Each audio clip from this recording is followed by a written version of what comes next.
پسینہ آئے. آج لوگ مزدوری نہیں کرتے, دائیں بائیں دیکھتے ہیں. لوگ اپنے اندر وہ توانائی, وہ غیرت, وہ خودداری پیدا نہیں کرتے. بھائی گردن کو جھکا دیتا ہے خیرات کا پتھر, جہاں میں مانگنے والوں کے سر کبھی اونچے نہیں ہوتے.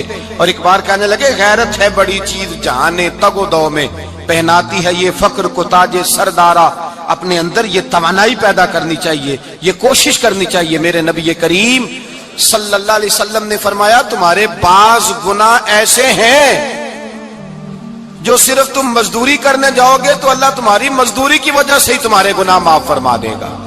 اللہ تمہاری محنت اور کوشش کے سبب سے تمہاری ان غلطیوں سے درگزر فرمائے گا. حبیب کریم سید عالم صلی اللہ علیہ وسلم نے فرمایا مزدور جب قیامت کے دن آئے گا, بھئی عالم تو آیا, صوفی تو آیا, درویش تو آیا, صحابہ تو آئے, ان کا آنا تو شفاعت کے لیے شمار کیا گیا.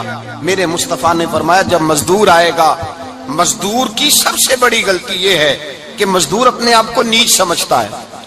مزدور کی سب سے بڑی غلطی یہ ہے کہ یہ اپنے آپ کو چھوٹا سمجھتا ہے. اس کی زیادتی یہ ہے کہ یہ اپنی سوچ کو بڑا نہیں کرتا. یہ سمجھتا ہے نہیں کہ بھئی میں تو دو ہاتھوں کی محنت کی کمائی کھاتا ہوں, یہ آرزو کرم اور میں آپ سے کروں, یہ بھیک اس کو دیجئے جس کا خدا نہ ہو. مزدور کی زیادتی یہ ہے کہ یہ اپنے آپ کو چھوٹا جانتا ہے. میرے مصطفیٰ نے فرمایا جب مزدور محنت کرنے والا قیامت کے دن آئے گا تو اس کا چہرہ اس طرح چمکے گا جس طرح 14ویں کا چاند چمکا کرتا ہے. اس قدر اس کا چہرہ چمکے گا جب آئے گا وہ صبح قیامت. میرے بھائیوں مزدور ایک عظیم شخصیت کا نام ہے.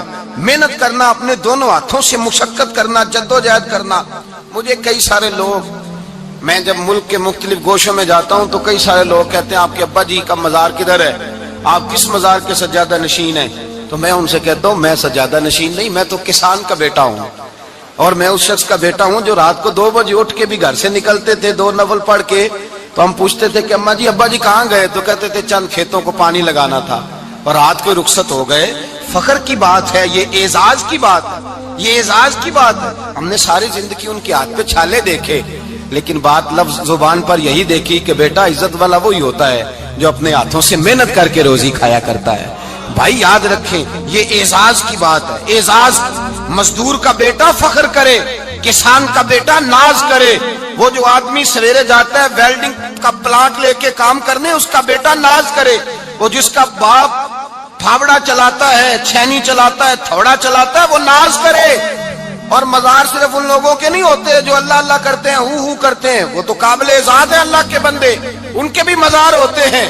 مزار وہ بھی ہوتا ہے جس کو میرے مصطفیٰ نے فرمایا القاسب حبیب اللہ, جو محنت کرتا تھا, ہاتھوں سے جدوجہد کرتا تھا, وہ بھی تو اللہ کا دوست ہے نا, اس کا بھی تو مزار ہے نا, اس کی بھی تو قبر پر انوار ہے جو اللہ کا محبوب ہو کے گیا. تو بھائی اپنا اعزاز جانے سمجھے اس بات کو. میرے مصطفیٰ کریم صلی اللہ علیہ وسلم مزدور کو عزت دیتے, وقار دیتے, اور جو حضور کے گھر میں خادم ہوتے ان کی ناز برداری کرتے. ہمارے گھر میں جو بی بی برتن دھوتی ہے وہ ہمارے ساتھ بیٹھ کے روٹی نہیں کھا سکتی, اس کو یہ اجازت نہیں ہوتی. ہمارا جو مزدور ہوتا ہے نا, ایک صاحب کہنے لگے یہ بچہ میرے پاس کام کرتا ہے, اس کے ابا جی بھی کرتے تھے. تو میں نے کہا اس کا مطلب یہ ہے کہ تم نے آگے نہیں بڑھنے دیا, تم نے کہا مزدور ہی رہنا ساری زندگی, یہی رہنا میرے پاس, آگے نہ بڑھنا. میرے مصطفیٰ کریم سید عالم صلی اللہ علیہ وسلم کے پاس جو لوگ کام کرتے تھے, محنت کرتے تھے, مشقت کرتے تھے. ہمارا ملازم ڈرتا ہے, کامتا ہے, وہ بات کرتا ہے تو صاحب جی کہتے کہتے زبان تھکتی ہے, 100 دفعہ موڈ کو دیکھتا ہے, گالیاں کھاتا ہے بیچارہ, اس کی عزت نفس کو اچھالا جاتا ہے, اس کو رسوا کیا جاتا ہے, اور وہ بیچارہ رات کو رضائی میں منہ دے کے روتا ہے کہ یار میرے نصیب صرف اس لیے کمزور ہیں کہ میں غریب کے گھر میں پیدا ہوا ہوں. ہم احساس نہیں کرتے, اور مزدور کو کبھی موقع مل جائے جان چھوٹنے کا تو بھاگ جاتا ہے. ہمارا کردار اور اخلاق ایسا نہیں ہوتا. حضرت زید بن حارثہ رسول اللہ کے غلام تھے, نبی پاک کے گھر میں جھاڑو دیتے تھے, برتن مانجتے تھے. یہ بچپن میں اپنے قبیلے سے گم ہو گئے تھے, کسی نے اغوا کر کے لا کر کے بیچ دیا, گم ہو گئے تھے. حضور کی بارگاہ عالی مرتبت میں لائے گئے. حضرت زید بن حارثہ سارا دن کام کاج کرتے. کوئی آدمی آیا ان کے علاقے کا, مکہ مکرمہ, ان کو پہچان کر واپس گیا ان کے قبیلے میں, اور جا کے بتلایا کہ تمہارا بیٹا تو محمد ابن عبداللہ صلی اللہ علیہ وسلم کے پاس. اس وقت حضور نے بھی اعلان نبوت نہیں فرمایا تھا. ان کے والد حارثہ چچا لینے آئے اور نبی پاک کے پاس آئے تو 2 تھیلیاں اشرفیوں کی بھر کے لائے. کہنے لگے حضور یہ پیسے لے لیں, 2 تھیلیوں میں پیسے ڈالیں, دینار ہے درہم ہے, حضور لے لیں, ہمارا بیٹا دے دیں. نبی پاک صلی اللہ علیہ وسلم نے فرمایا تمہیں غلطی لگ گئی ہے, پیسے پیچھے ہٹاؤ, میں زید کو بلاتا ہوں, میں زید کو, ادھر دیکھیے گا, میں زید کو, میں اسے بلاتا ہوں, اگر وہ جانا چاہے تمہارے ساتھ تو مجھے اعتراض نہیں لے جانا. چچا اور باپ کہنے لگے آپ عجیب بات کرتے ہیں, وہ غلامی چھوڑ کے نہیں جائے گا, آپ عجیب بات کرتے ہیں, وہ مزدوری چھوڑ کے بادشاہی اختیار نہیں کرے گا, ہم کھاتے پیتے لوگ ہیں, اس کی ماں ترس گئی ہے, اس کو ملنے کو بہنیں روتی ہیں, وہ جائے گا نہیں. میرے حبیب نے فرمایا تم نے ابھی یہ ذائقہ چکھا نہیں, تمہیں اس کا پتہ نہیں, تو میں بلاتا ہوں, اگر جانا چاہے تو پیسوں کی ضرورت نہیں, لے جانا. حضرت زید کو پیغام دیا, آئے, حضور نے فرمایا وہ تمہارے والد کھڑے ہیں, وہ چچا ہیں, لینے آئے ہیں. جناب زید گئے, باپ کے گلے سے لگے, بچھڑے ہوئے باپ بیٹا ایک دوسرے کو مل کے کھل کے روئے. کہا بیٹا تیری ماں کی آنکھیں پتھر ہو گئیں تیرا رستہ دیکھ کے, تیری بہنیں ترستی ہیں تیرے چہرے کے دیدار کو, بیٹا وہ گلیاں بھی روتی ہیں جن میں تو کھیلا کرتا تھا, پر اب فکر کی بات کوئی نہیں, اب کوئی پریشانی نہیں, میں پیسے لایا ہوں تجھے لے جاؤں گا. نبی پاک صلی اللہ علیہ وسلم نے دیکھا نا, جب باپ بیٹے کی گفتگو ہو گئی, آنسو بہ گئے, بوجھ ہلکے ہو گئے, تو میرے کریم نے فرمایا زید اگر تم چچا کے ساتھ والد کے ساتھ جانا چاہو تو میری طرف سے اجازت ہے, تم جا سکتے ہو. یہ لفظ کہے تو جناب زید دوڑ کے حضور کے قدموں میں آ کے بیٹھ گئے, حضور کے قدموں میں بیٹھ گئے, اور گویا فاضل بریلوی علیہ رحمہ نقشہ بیان کرتے ہیں, کہنے لگے تیرے قدموں میں رہوں, غیر کی ٹھوکر پہ نہ ڈال, میں جھڑکی. دنیا تے جو کم نہ آیا, دنیا تے جو کم نہ آیا, اوکھے سوکھے ویلے اس بے فیض سنگی کولوں ہسا بہتر یار اکیلے.